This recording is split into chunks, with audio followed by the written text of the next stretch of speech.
स्वागत है आपका इंडियन मास्टरमाइंड्स में। मैं हूं अयोध्या। अक्सर जब हम प्रतियोगी परीक्षाओं की तैयारी शुरू करते हैं तो हमारे सामने बहुत से सवाल होते हैं।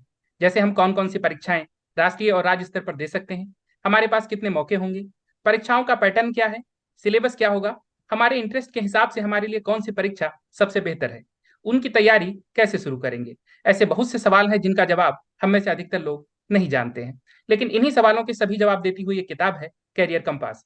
इसे लिखा है 2016 बैच के वेस्ट बंगाल कैडर के आईएएस ऑफिसर जितिन यादव ने, जो आज हमारे साथ हैं और हम उनकी इस किताब पर उनसे चर्चा करेंगे। मिस्टर यादव अभी Satyendranath Tagore civil services study centre के कोर्स डायरेक्टर हैं। स्वागत है सर आप। Thank you so much. Sir, पहला सवाल यही है कि इस किताब में क्या खास है, कितना जरूरी है एस्पिरेंट्स के लिए।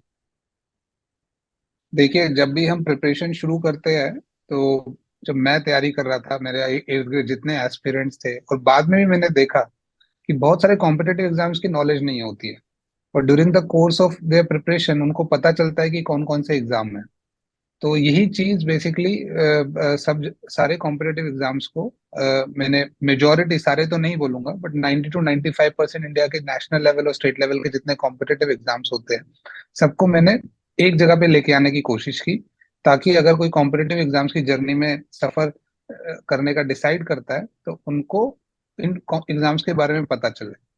हर एग्जाम को एक चैप्टर में कन्वर्ट करा गया है, जिसमें 26 नेशनल लेवल के एग्जाम्स है और 29 स्टेट लेवल के एग्जाम्स है। सारे पीएससी जो स्टेट एग्जाम्स होते हैं उनको कवर करने की कोशिश करी गई है। हर एग्जाम को एक चैप्टर में कन्वर्ट करा है, जिसके अंदर हम एग्जाम का पैटर्न, एग्जाम का सिलेबस और स्टडी मटेरियल डिटेल में डिस्कस करते हैं। साथ में ही हम बुक के स्टार्टिंग में ये जितने एग्जाम्स होते हैं नेशनल लेवल के उनका एक कंपैरिजन करा गया है, कि जिससे हम अपना एज क्राइटेरिया देख पाए, हम किस किस के लिए कम एलिजिबल है, ग्रेजुएशन या डिग्री कौन सी चाहिए होती है, उस पे बेसिस पे सारे एग्जाम्स का एक एनालिसिस करा हुआ है। और कुछ जगहों पे हमारी क्राइटेरिया क्या रहते हैं उनके बेसिस पे एनालिसिस करा हुआ है, ताकि यही चीज जो हम 2 साल 4 साल में कहीं कहीं से सुन के पता करते हैं, सब चीज अगर हमें एक जगह मिल जाए तो हम अपने करियर के बारे में, even not only with respect to one particular exams, जैसे मैक्सिमम लोग अगर यूपीएससी दे रहे हैं तो यूपीएससी के साथ में प्लान बी के लिए 2-3 एग्जाम्स और देने का अगर तय करना चाहे तो डिसाइड कर सकते हैं। सर, किसी भी प्रतियोगी परीक्षा के नेचर को समझना कितना जरूरी है और किस तरह से ये किया जा सकता है। देखिए, हम उतना ही अच्छा कोई पेपर दे सकते हैं, एग्जाम दे सकते हैं, जितना हम अच्छा पेपर के बारे में जानते हो और खुद के बारे में जानते हो। तो खुद के बारे में जानना तो ठीक है, सब लोग उस चीज को धीरे धीरे सीख जाते हैं, बट पेपर के बारे में बहुत कुछ नहीं पता होता। अगर आप देखिए, आज के टाइम पे इतनी ज्यादा इंफॉर्मेशन होगी है, उसके बाद भी बहुत सारे एस्पिरेंट्स ऐसे होते हैं जिनको कॉम्पिटेटिव एग्जाम्स के बारे में नहीं पता होता। वो यूपीएससी सुनते हैं, बैंक सुनते हैं, एसएससी सुनते हैं, ये 2-3 एग्जाम सुन के इमीडिएटली वो डिसाइड कर लेते हैं हमें कॉम्पिटेटिव एग्जाम देना है। बट ऐसे और भी बहुत सारे एग्जाम्स हैं जिनकी सर्विस कंडीशंस बहुत अच्छी है। अब यूपीएससी सिविल सर्विस एग्जामिनेशन में हर साल 900 हजार लोग सेलेक्ट होते हैं, बट हम लाखों की तादाद में लोग तैयारी करते हैं। तो बाकी लोग अगर उनको ये चीज धीरे धीरे समझ आ जाए कि अगर मान लीजिए मैं 1-2 साल सिर्फ यूपीएससी की तैयारी करूं और साथ में मैं अपने 2-3 एग्जाम्स और दूं बाद में, तो कहीं ना कहीं मुझे कोई नौकरी मिल जाएगी। प्लस हर एग्जाम की सीट्स डिफरेंट होती है, जैसे एसएससी में ज्यादा सीट्स होती है, यूपीएससी में कम सीट्स होती है। इन बेसिस पे भी हमें इतनी इन्फॉर्मेशन नहीं होती। मुझे धीरे धीरे ये पता चला, तो मुझे लगा कि ये चीज मुझे पहले कैसे नहीं पता थी। जैसे नाबार्ड का एग्जाम होता है, ईपीएफओ का एग्जाम होता है, बैंक पीओ का अगर देखें तो एसबीआई और आईबीपीएस का अलग एग्जाम होता है। ऐसे बहुत सारे एफसीआई का एग्जाम होता है। इतने एग्जाम्स होते हैं, अगर हम उनके बारे में सोचे, उनका पैटर्न देखें और देखें कि हम कौन सा एग्जाम इजिली क्रैक, इससे बहुत बहुत फर्क पड़ जाएगा। जी जी जी। सर, आपने इस किताब में परीक्षा के पैटर्न और सिलेबस को समझने पर भी फोकस किया है। आपके हिसाब से परीक्षा क्रैक करने के लिए ये कितना जरूरी है और इसे कैसे किया जाए। देखिए, जब भी हम कोई एग्जाम देते हैं उसके दो पहलू होते हैं। जैसे मैं अभी बोल रहा था, हमें एग्जाम समझना जरूरी है और खुद को समझना जरूरी है। एग्जाम समझने के लिए उसका पैटर्न समझना जरूरी है। और पहले मतलब बहुत सारे एस्पिरेंट्स होते हैं जो सिर्फ किताब उठाते हैं और पढ़ने लग जाते हैं। बट क्या उस पूरी किताब को पूरा पढ़ना है? क्या उस किताब की एक एक डिटेल अच्छे से पढ़नी है? क्या हम उतना टाइम देना ठीक होगा नहीं होगा? ये जो सारी डिसीजन मेकिंग होती है, ये पैटर्न से पता चलता है। जी जिसके अंदर आप एग्जाम का पैटर्न देखिए, उसमें मुझे कौन सा सेक्शन कितना इंपॉर्टेंट है वो उसके मार्क्स से डिसाइड होता है। तो अगर मैं एक चीज बहुत ज्यादा पढ़ रहा हूँ और दूसरी नहीं पढ़ रहा, इसकी अंडरस्टैंडिंग नहीं रखूंगा, तो मैं कभी भी पेपर नहीं क्लियर कर पाऊंगा। तो यहाँ पर हमें भावुक नहीं, मतलब दिमाग से अगर चले, तो धीरे धीरे छोटी छोटी चीजों को समझे, तो मुझे लगता है कि काफी सारे एग्जाम है जिसको हम 3-4 महीने में प्रिपरेशन करके निकाल सकते हैं। Right, right, right. सर, आप अपनी इस किताब को किस तरीके से समराइज करेंगे? अगर आपको कुछ 4 या 5 पॉइंट बताने हो जो इस किताब के लिए, सबके लिए बेहद जरूरी हैं और सबको जानने चाहिए, सबको पढ़ने चाहिए, तो वो कौन से 4-5 जो है ऐसे पॉइंट्स? एक पॉइंट मैं ये बोलूंगा कि जब भी हम कॉम्पिटेटिव एग्जाम की तैयारी करें, तो अगर हम कौन से एग्जाम्स दे रहे हैं उनके डिसीजन मेकिंग अच्छे से कर सके, उस चीज की मैंने सुविधाएं इसके अंदर, बुक के अंदर दी है, जहाँ पर हम टोटल 5 एग्जाम्स कवर करते हैं। जी, तो इट्स नॉट नेसेसरी कि हमें सारे एग्जाम्स देने जरूरी है, बट मुझे पता होना चाहिए कि कौन कौन सी एग्जाम्स एग्जिस्ट करते हैं, तो इससे मैं डिसीजन मेकिंग अच्छी कर पाऊंगा।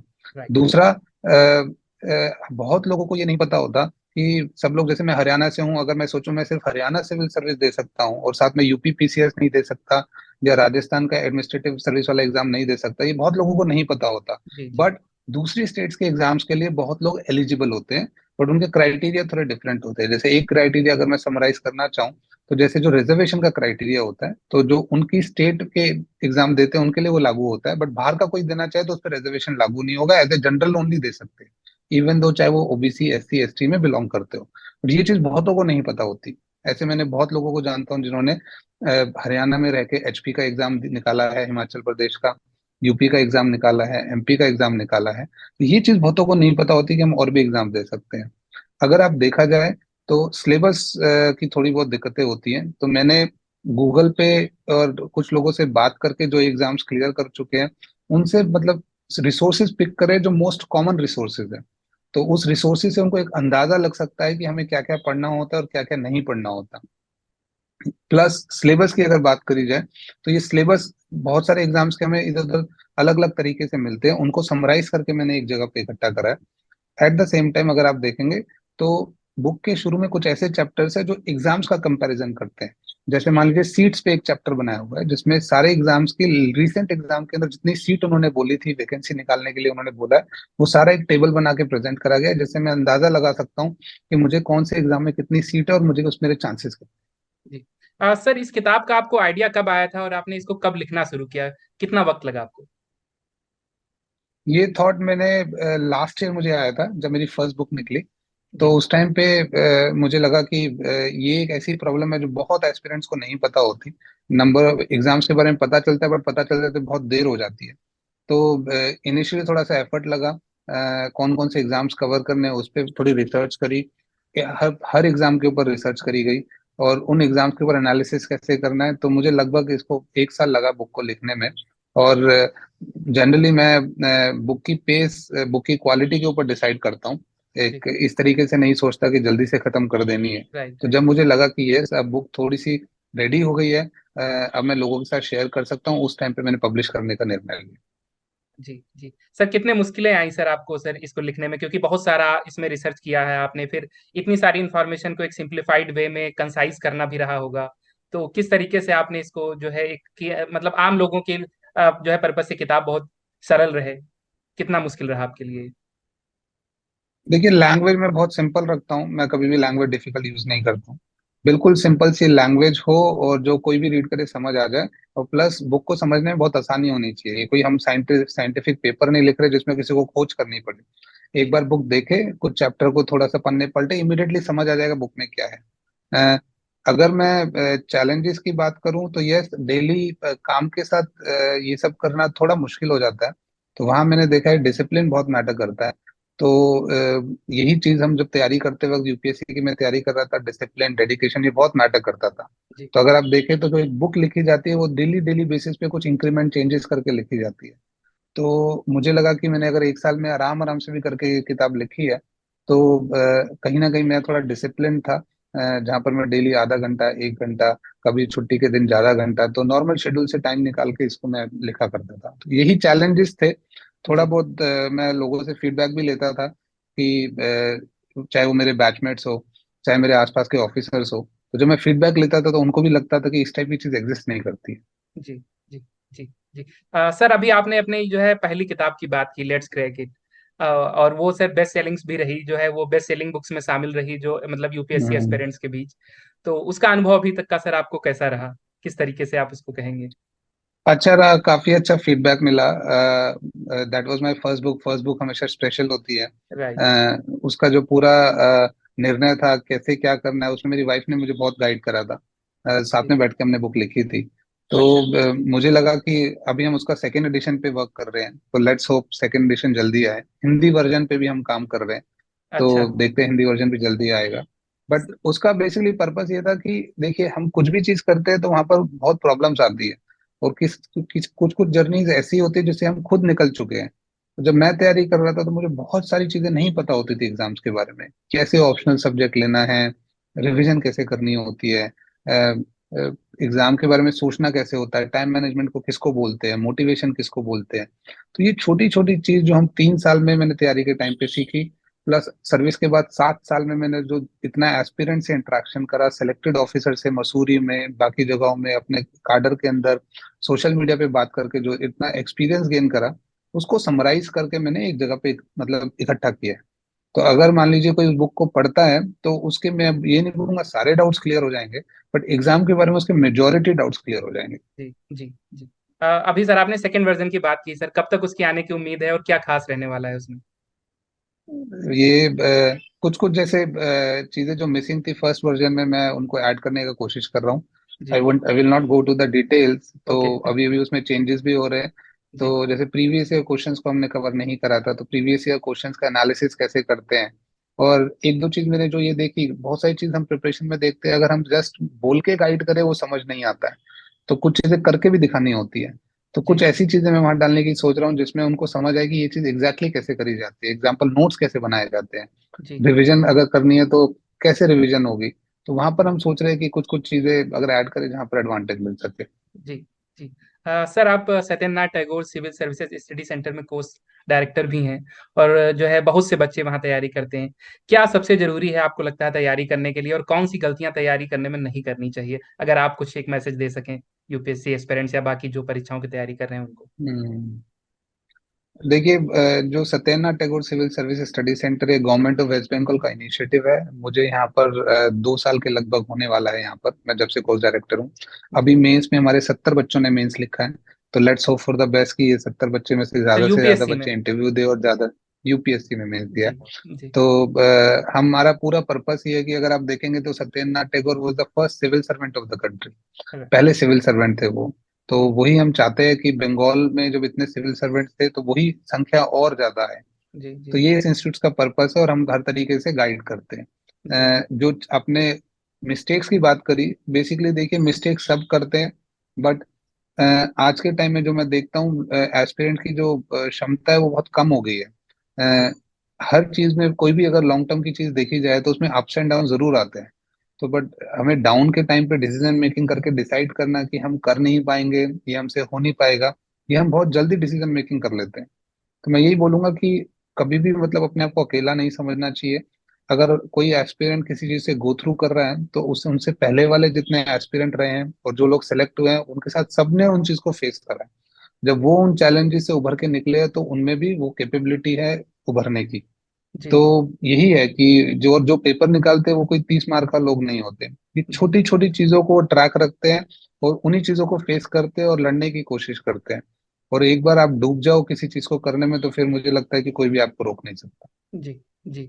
और सर ये मेरा आखिरी सवाल है सर, जब हम प्रतियोगी परीक्षाओं की तैयारी करते हैं या जो भी यूपीएससी एस्पिरेंट्स या जो भी बाकी लोग हैं, कितना जरूरी होता है उनके लिए बैकअप प्लान रखना? क्योंकि आपकी जो इस किताब को लिखने का एक पर्पस ये भी है कि लोग सिर्फ एक एग्जाम में ना फंसे रहें, उनको बहुत सारे एग्जाम्स के बारे में पता चले, और जिससे कि वो और कई भी एग्जाम दे सकें, जिससे कि जो है उनको अपने करियर को बनाने में उनको काफी आसानी रहे। तो कितना जरूरी है बैकअप प्लान रखना? क्या सर आपके पास भी कोई जो है अपने अपने टाइम पे था एक कोई जो है बैकअप प्लान, क्या आपने भी रखा था? अ, देखिए, मैंने अपनी जर्नी में ये सोचा था कि मैं 2-3 साल यूपीएससी की तैयारी करूंगा और उसके बाद फिर दूसरे एग्जाम्स के बारे में सोचूंगा। बट इनिशियल के 2-3 साल मैं कुछ नहीं सोचूंगा। मैं जी। फुल हार्टेडली सिर्फ यूपीएससी की तैयारी करना चाहता था। जी। तो बट पहले अटेम्प्ट में मुझे रेलवे की नौकरी मिल गई थी तो मुझे लगा मैं बहुत क्लोज था एग्जामिनेशन से। बट जैसा हम सब जानते हैं यूपीएससी में लात भी लगती है। तो मेरे को सेकेंड अटेम्प्ट में मेरा प्रीलिम्स नहीं निकला। फिर राइट। मुझे झटका लगा। फिर मेरे को धीरे धीरे कुछ चीजें जो लगा कि जो जो मेरी कमियां थी मुझे उसमें वो थोड़ा टाइम भी मिला। तो उसके बाद मैंने उन पे वर्कआउट करा और फाइनली जो मुझे चाहिए था कि वो मुझे हासिल हुआ। ये जो बेसिकली जर्नी होती है, ये थोड़ी सी मतलब मैं ये बोलूंगा कि हमारा पेशेंस और हमें चेक करने की कोशिश करती है। तो अगर हम खुद को चेक नहीं करेंगे और यूं सोचेंगे कि सब चीजें ठीक हैं और आगे अच्छा ही होगा, तो ये मैंने ये देखा है कि यूपीएससी की जर्नी में बहुत कुछ सीखने को मिलता है। जी। तो यही यही मतलब छोटी छोटी चीजें मैटर करती है। और जो चीजें हम उस टाइम पे सीखते हैं वही चीजें आज के टाइम पे भी लागू होती है। हमें लगता है कि प्रिपरेशन बहुत मुश्किल है। आप अगर सर्विस में आइए, सर्विस में लोगों के एक्सपीरियंस पूछिए, सर्विसेज भी मतलब इतनी इजी नहीं है। तो मैं बोलूंगा प्रिपरेशन उसका सबसे इजी एस्पेक्ट है। जैसे कि बोला जाता है कि सिलेक्शन होने के बाद जर्नी स्टार्ट होती है, वो एक असली में जर्नी स्टार्ट होती है, इसीलिए इनको सर्विस बोला जाता है, जॉब नहीं बोला जाता। राइट। तो मतलब हाँ, मतलब मैं तो अपने आप को फॉर्चुनेट कंसिडर करता हूँ कि बिकॉज मैंने लाइफ में कभी सोचा नहीं था कि मैं एक आईएएस ऑफिसर बन जाऊंगा।